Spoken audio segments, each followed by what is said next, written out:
So hi guys, mag-unbox tayo ngayon guys. Ayan, dumating na yung parcel ko galing sa Edmart. Guys, actually ano to siya guys, iron. Kumbaga, ang plancha sa ating mga damit. Or may marami silang indicate dito guys. Tingnan natin. Ayan guys, brush siya. Ayan, mga brush yan. Halimbawa sa mga ano natin. Sofa, ayan. Yan yung pinaka-iron guys. Ito yung pinaka-iron niya. So, mamaya, itatry natin yan.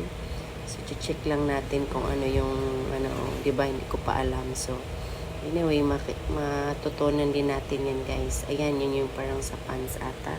Yan, brush sa mirror. O, ayan, marami sila. O, yun, may manual pa. So, anyway, wala na. So, ngayon guys, ayan, tapos ko na siya i-unbox. So, yan na yung pinaka-iron niya, yung steam brush. So, ngayon, eksperimenta natin yan. Tatanggalin muna daw natin yan based doon sa nag-demo doon sa binibilhan ko, sa nagbudol sa akin. Ayan, di ba, o, hirap pa ako. O, yan, natanggal ko din.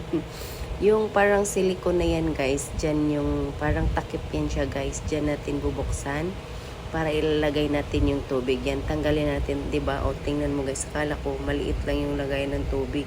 Yun pala, ang dami palang mailalagay na tubig yan, hanggang ilalim pala yan. Yung maliliit na butas sa gilid, doon siya dumadalo yung tubig. Ayan, napuno na natin. So, yan, punasan mo natin, baka may kuryente tayo. Pero anyway, safe naman daw yan. So, malalaman. Yan yung maliit na ano na yan guys, dyan pala dadaan yung tubig. O, pag spray natin, pag push natin yan dyan, di ba may mga butas sa pinaka-planchahan niya. Yan, sa ibabaw. Hindi po sa may, yan, ibalik muna natin yung wire kasi naka-indicate naman siya. So, yung gagamit ako ng extension dahil nga medyo malayo yung pinakasaksakan ko ng kuryente. So, ngayon, ayan. Yung lights na yan, guys, iilaw yan. Once sinaksak na natin, siguro mga seconds lang. So, mawawala siya. Pag mawawala na yan, doon na tayo mag-start ng pagpa-plancha. So, inantay ko lang siyang mawala dahil yun nga daw yung ano. Pero anyway, safe naman kahit siguro nakailaw. Pero, yan. So, ayun, umpisa na natin. Kasi, ayan, binuhol-buhol ko lang para talagang makukusot siya. Ayan, kusot na kusot yan. So, ayan, mag-umpisa na tayo sa ating pagpa-plancha. So, push lang daw yan guys sa ating para bubugay yung tubig. Ayan, hindi ko pa alam, natatakot pa ako kasi kakaumpisa ko pa lang yan guys at itatry lang muna natin. So, ayun, ayan, nag-aalangan pa akong magdiin dahil anyway, yung siguro sa hangiran ko din siguro guys kasi hindi siya yung totaling maganda yung pagkahanger ko. Since wala pa naman ako yung pinaka talaga niya yung hangiran, di ba? Yung mga nakita natin sa nagde-demo, may maganda silang hinahangiran doon. So anyway, yan lang muna kasi yan lang naman ang pinaka need ko talaga as of now, yung plancha kasi pag yung mga damit kusot-kusot, so pang madalian lang. So ayan guys, so far okay naman siya. Ayan, hagod-hagod lang daw yan.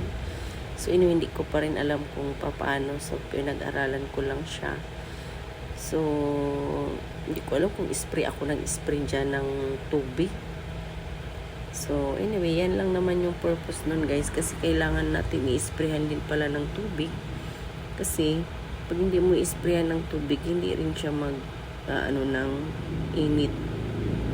So, kailangan naka-spray. So, yan guys, yung sa mga pinakailalim, hindi natin napaplansyan mais, gamitan natin ng yung box or kahit anong pwede mo pang patungan.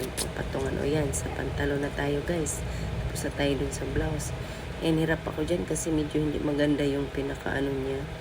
Yung ini-indicate nilang para sa pantalon ba yan. So, ayan, kusot naman siya.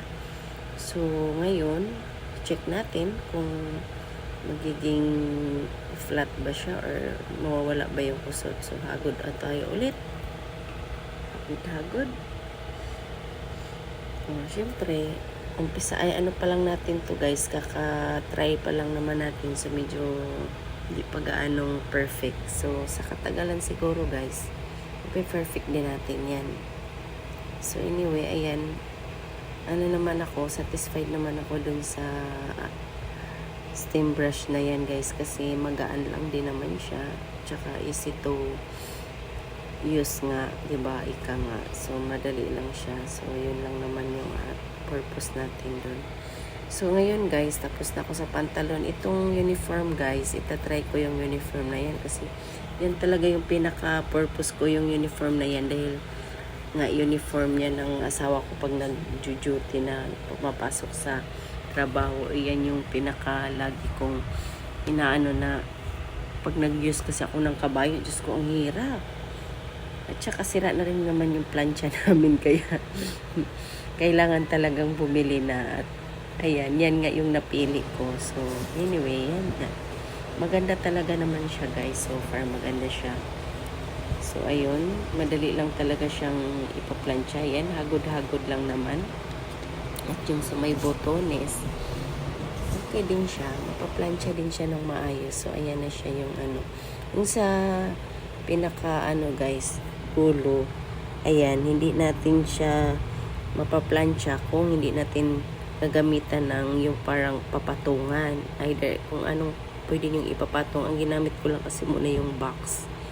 Kasi di ba yung sa pag-demo nila, box lang din naman yung pinapatungan. So tinry ko lang din naman. At saka na ano din naman siya. Nawawala din naman yung kusot. O, no, yan. Para-paraan lang naman yan guys. Tayo yung mag-a-adjust dyan guys. Kaysa, oh, ayan. Okay na yan guys. Na ano din naman. Kasi diba try. So ang next natin ngayon guys ay itong mirror na naman. Yan yung ini-indicate nila na pang mirror daw yan. Mga salamin. So tingnan nyo yung salamin ko guys. Diba maraming mga sulat-sulat. Yung anak ko mahilig magsusulat-sulat. Yung parang may puti-puti. Ayan. Linisin natin. Linisin natin yun guys, 'di ba? Oh, ang linis na, 'di ba? Ang dali, ang magic. So, ang ganda. So, ayan. Ang linaw-linaw na. So, ayan naman guys. Ang next natin yung pang-brush din daw yan sa mga stop toys, mga alikabok-alikabok. So, ayan, yung stop toys ng anak ko, tinry ko din. So, guys, hindi ko pala alam na yung pati buhok ng pusa namin dito, kasi may dalawang pusa kasi kami dito guys. Ayun, nakikita ko dun sa pinaka-brush niya. Ayan, oh. Nakikita ko, magaganda din siya guys kasi nakatanggal din pala talaga siya ng mga dumi-dumi. Hindi naman yung... So, next natin ngayon guys, itong brush na naman.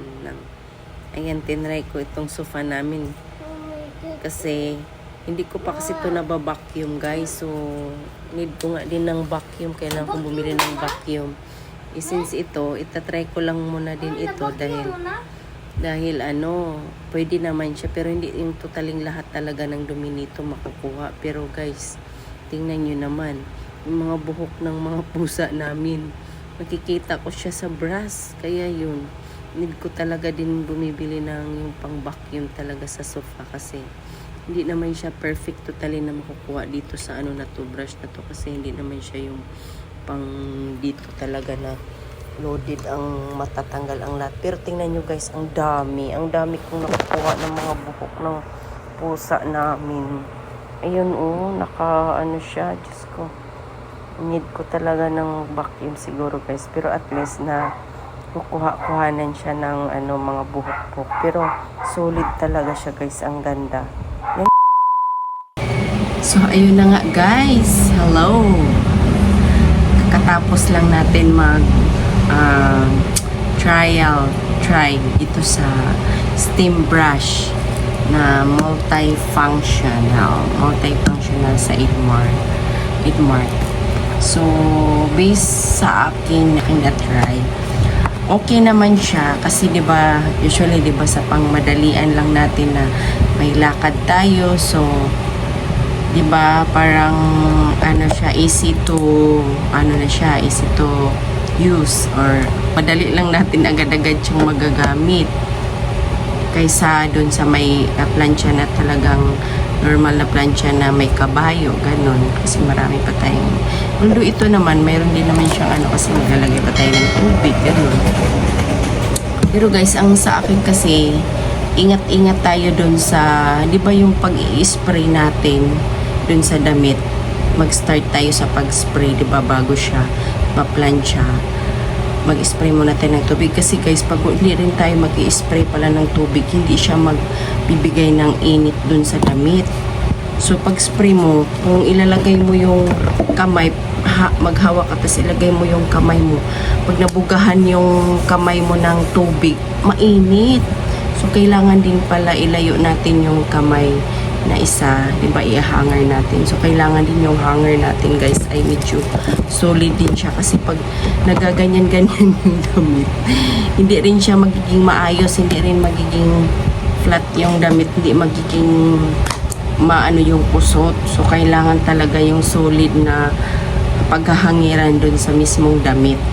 So ayun, yun nga, siyempre first time ko pa siyang ginamit, so nag-trial muna ako. So, hindi ko napansin na yung kamay ko na lumapit dito sa mismong ano. Pag spray ko siya guys, pagbuga dito sa mga water, na-sprayan yung kamay ko, mainit siya.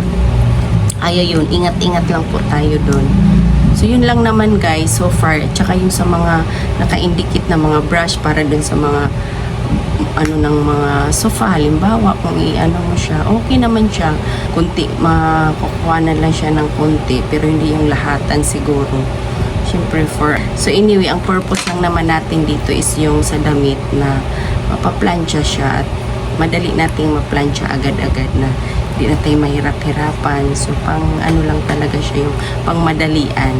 So anyway, yun lang naman siya guys so far, okay naman siya. So, hindi ang plancha ang mag-a-adjust sa atin, kundi tayo kung paano natin siya i-handle. So, thank you so much din sa Edmart. Nabili ko lang siya guys sa halagang 720. So, kung gusto nyo guys, bumili na rin kayo. So, ingat-ingat lang. Thank you for watching guys. Bye!